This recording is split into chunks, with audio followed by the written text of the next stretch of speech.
You're listening to the At Your Request Show with Nick Collings. This is Up FM 107.5. Indeed it is. This is Up FM. It is the At Your Request Show, Thursday morning.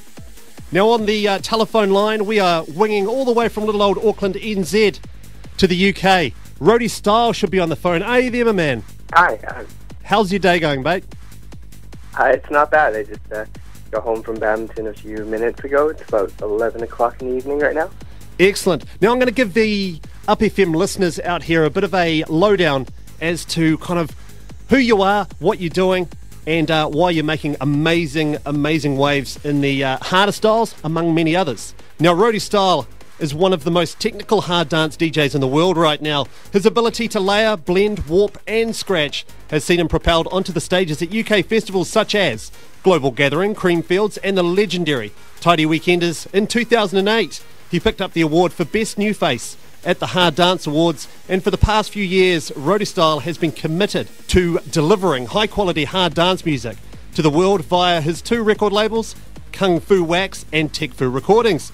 On June the 2nd, literally only a week and a bit away, Rodi comes to Auckland to celebrate 4 years of Stereo Days. Rodi, it's an absolute pleasure having you here on Up FM. Yeah, thanks for having me on. You made me sound really good. That's all good. First of all, where did the name Rodi Style come from? It's from this Chinese comedy rap. When I was in Canada in high school, there's this thing called Tie My Shoe. I don't know if the listeners have heard it before, but if you type it into YouTube, it's this Chinese guy rapping about McDonald's and cheeseburgers and such. And he mentioned something about Rodi Style as being like the highest, like the uncomparable style. And between me and all my friends, it became this inside joke that Rodi Style was the highest form of style there was. And then when I started DJing, it kind of stuck as a name. Double check to make sure there's no one called that, but yeah, there's no one called that, and it kind of stuck as my DJ name. Now, you just mentioned that you kind of grew up in Canada. Have you spent most of your years, were you born in Canada, raised in Canada? Yeah, I'm actually Canadian. I've just been in the UK for the past 4 years. I'm moving back to Canada a few weeks after my tour in New Zealand. So I'll be back in Canada after June 17th. What are the major differences you found between maybe the Canada scene to the UK scene? Because and I think that probably, your move to the UK was prompted, I guess, by the sound of hard dance, I guess? Yeah, Hard House has always been the biggest in the UK, and back in, this was around like 2008 when I moved out to the UK. It was just after I got signed to Tidy, and it just seemed like the logical thing to do to sort of build up my alias even more. So yeah, that's about it. It's good parties in Canada, but hard dance is not as big as it could be. Now, what does a typical day for yourself entail? So tomorrow, you're going to go to bed soon, have a bit of a sleep. What's a typical day for Rodi Style? Well, I wake up at around like 10, 11-ish, and then I usually have someone that comes to the studio that I either produce for, collaborate for, or like record for. So, for example, tomorrow I've got someone coming in that wants me to produce a track for them. So they'll sit down with me and we'll discuss some ideas, and I'll make the track for them. And then after I'm done that, so that'll probably be about mid-afternoon when I'm finished, I'll probably either master the track I did today, or, well, I'll do that because I actually need to get that done, and then work on some other stuff, maybe play a bit of Call of Duty, and then play some badminton and just continue on with production. It's pretty much non-stop music production with the exception of Call of Duty and some Diablo 3. So you've been pretty lucky in the fact that your full-time job is the production side of things. So you're not out there flipping burgers or doing IT as a lot of really well-known DJs out there will do to make ends meet as such. Yeah, well, I went through that stage when I was in Canada. Before I made the move over, I was working at a windows and doors company, just in not the IT department, but in the sales department, where I put together quotes for custom home builders and such. So that was pretty soul-sucking. And then I moved out to the UK, and I've just been producing for other people and such now. Now, you mentioned a little bit earlier that you definitely create a whole bunch of different aliases for yourself and different styles. Can you kind of explain the many different sides of the production that you've been doing? Yeah, I do house music under my real name, which is Benjamin Leung. I do techno under Kaifu, which I'll be doing a techno set as well too at Stereo Days. And then I do trance as Somna, and then what else? No, that's about it actually. I've had some like random other aliases that I've just done like 1 or 2 tracks, but those are the main ones. Out of the things that you're currently kind of doing, what do you kind of feel might be the way forward for you in terms of music? Definitely in the way that the industry, I guess, is in a worldwide kind of stakes. Things, you know, certain genres aren't as popular as they used to be. Also, piracy and everything else. What is kind of the way forward for you? Well, can't really comment on piracy because we all know it sucks and it hurts everyone. So that's that settles that. As far as the way forward for me, like I'll still continue with a lot of hard music, but I've been focusing a lot of time on my trance stuff, which is my song alias, because I really like writing trance. It kind of ties in a little bit to my hard dance, because I started putting more melodies into my hard dance, and then so I've just been focusing a lot on working on trance at the minute. Was the kind of trance scene as such sort of something that got you into and kind of evolving through the production, and kind of in your early kind of days, what were some of the music styles that you're listening to? Well, trance is definitely what got me into the scene when I started going to raves when I was 16. And so, let's see, some music I used to listen to when I first started going to raves, supposed to be like Isla, DJ Quicksilver, Tiesto, of course, the happy hardcore, like Scott Brown. What else? I guess that's pretty much the kind of stuff that got me into the rave scene, and I slowly started to like the harder music. And there's a guy in the States, his name's DJ Morgan, and I used to organize raves out in Canada, and I brought him out to Calgary, which is where I'm from in Canada, and like really got influenced with that harder energy sound, and started to sort of shift my DJing towards harder styles of music. I think the very first record I ever bought was Ian Van Dahl, Castles in the Sky. Was that the one with the Wippenberg remix on it? Yes, that's the one. I think it was on Positiva, that label. Big record. Now, you do run 2 record labels, Kung Fu Wax and Tech Fu. What are the differences in those two? Well, Kung Fu's more hard trance and hard house. So the kind of stuff that I've been playing for a while and quite known for. And then Tech Fu is a newer label, but it's been around for close to around 2 years now, which I started up with my missus, who plays the techie side of hard dance, like tech dance and stuff like that. And it's something that I quite enjoy as well too, although it's probably it doesn't play like a massive role in my productions, but I do enjoy it, and there's a really good market for it as well too. And I kind of wanted to build up this techie hard dance label so she could kind of take it over and run with it, and she's doing really good with it. We're getting some amazing support right now from like Yoji, organ donors and stuff like that. So yeah, that sound for Tech Fu would be, it's not hard style, it's like just tech dance, techie sort of hard dance. Using lots of influences from other styles of music, but with a harder edge. Yes. Definitely. Yeah, more or less. Now, the UK hard dance sound, we touched on this just before, kind of on a global scale, has definitely seen some hard times in the past kind of 5 or so years. Do you think it can make a comeback in terms of its popularity? I guess similar to that of the very late 90s, early 2000s. It's a tough question because it's really hard to judge these kind of things. I hope so. I think it might come around because I think if people actually came out to a hard dance event and listened to it, they would really enjoy it, because it's not as not as hard as it used to be, and it's a little bit more welcoming now that there's a lot of influences of other styles within hard dance. So it's not just like strap when people walk in and scare people away. So hopefully, with that being said, more people will sort of get into the sound and introduce it to more people. There's a lot of people that are really into hardcore right now in the UK, and eventually when they get older, they're probably going to want music that's slow down a little bit. So maybe they'll trickle over to hard dance.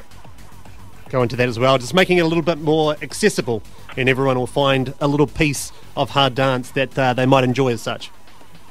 Yeah, I think accessible hard dance is a great way to go, just grabbing influences and creating more emotion within the songs rather than just hard and dark. So it'd be good to sort of get that sort of soulful feeling that you might get from trance or house or something like that, just harder.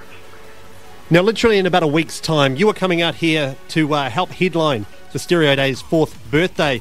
Scott Trill's going to be here, Marlowe's going to be here, and of course, yourself. What can the Stereo Days crowd in little old NZ expect, first of all, from your Rodi Style set?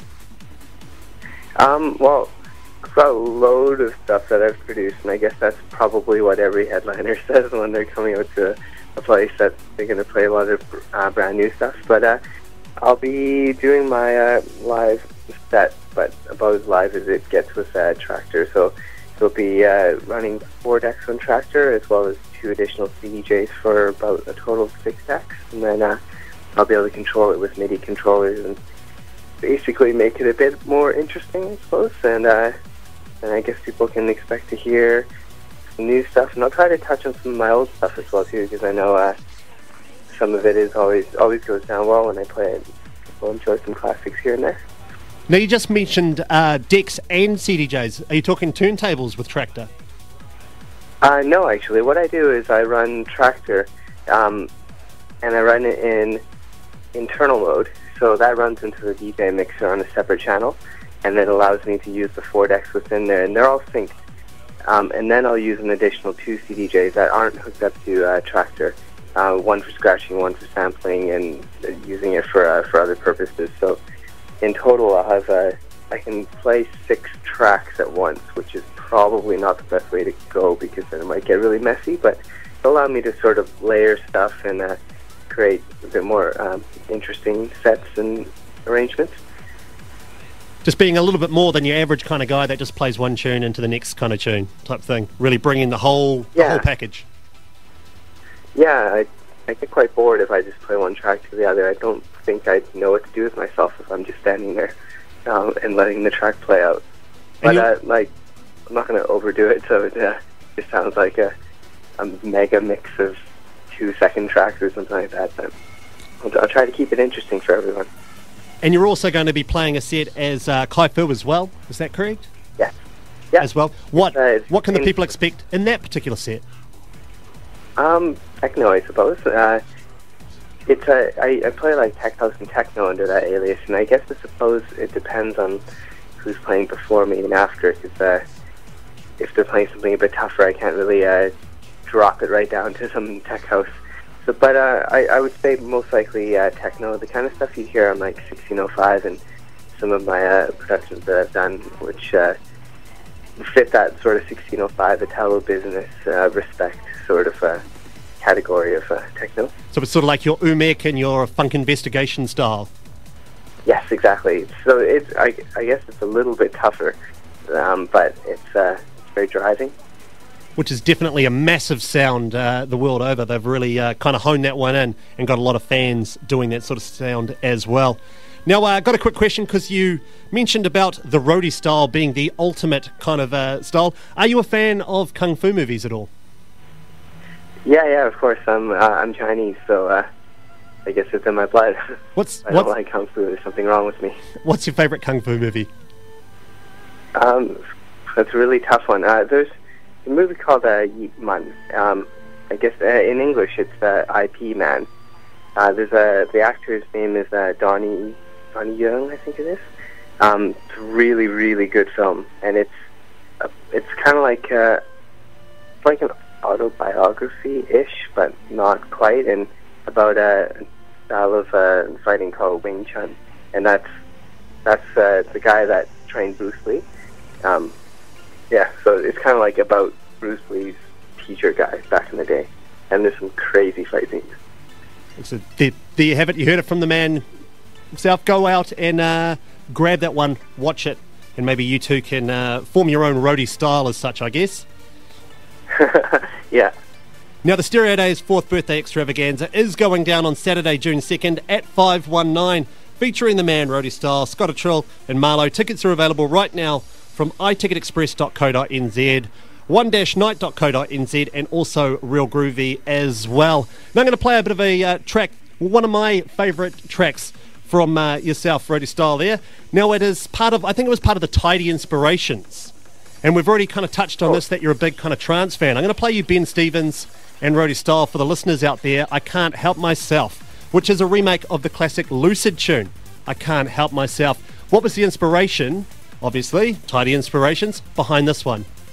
It was just one of the tracks that Ben and I really, really liked. So when they asked us to sort of remake something that we really liked, that was one of the ones that we picked alongside The Eternal, which is originally by Jose Amnesia. Yep. Which is also a really great track. So, yeah. Big tunes. Rodi Style, thank you very, very much for taking the time to speak to us. Enjoy your evening, sleep well, and no doubt we're going to see you in Auckland on June 2nd for Stereo Days, the 4th birthday extravaganza. Thank you very much. Awesome, thanks for having me. My pleasure. Not a problem. Take it easy. We're going to go play Ben Stevens and Rodi Style. This is I Can't Help Myself. It's Up FM. It's the At Your Request show.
listening to the Actual Request Show with Nick Collings. This is Up FM 1075.